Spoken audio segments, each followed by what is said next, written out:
We may have just solved one of the strangest ancient mysteries in all of ancient history, which is how did builders back in the day get the stones to fit together like this? It's called polygonal masonry, and it's way stranger than you think.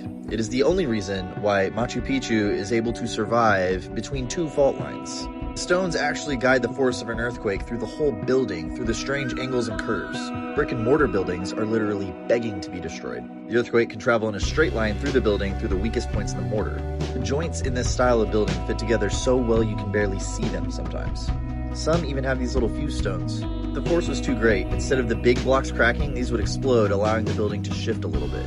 Now what you're seeing here is graphite going through a chemical reaction, forming a Rayleigh-Benard pattern. In fluid dynamics, a less dense fluid can shape a more dense fluid if it's heated up, forming these cellular patterns and even the little fuse stone. It's tough though. Wouldn't it just be easier to pour some liquid stone into a container and pave like we do? Both of these are great explanations and look just like this, but there is one enormous problem. Stones, like the ones in Peru, are so big they don't make sense. This chemical reaction is very small, and although we see it in nature, it's often only volcanic rock, which these are. Diorite is one of the hardest stones to carve on Earth, yet it shows signs of melting. Not only melting, but bending. We also know the quarries that they came from. And in places like Aswan, there's an abandoned obelisk with evidence of a scooping tool of some sort. But then you gotta move it in place. Now, MIT used poured concrete and special molds that calculated the center of gravity of these stones so that they could be moved easily. On a flat lab floor, Machu Picchu is on a mountain.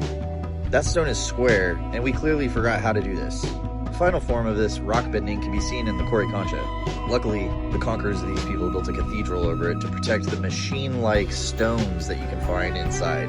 That's if you don't get distracted by the delicious smell of KFC that happens to inhabit one of these ancient buildings with precision stonework in Cusco.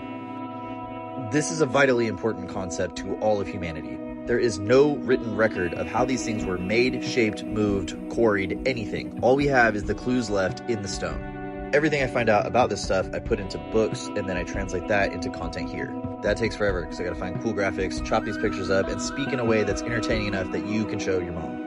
I love your mom just as much as you do, that's why I made this for her.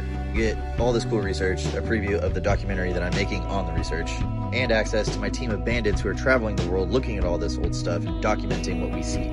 Stefan just went to Japan, I just went to Egypt, someone's gonna solve this stuff, and it's gonna be us. If your mom wants to join, don't deprive her of a megalithic gift. The link is there, the website's there. The more eyes we can get on this, the faster that we can solve it.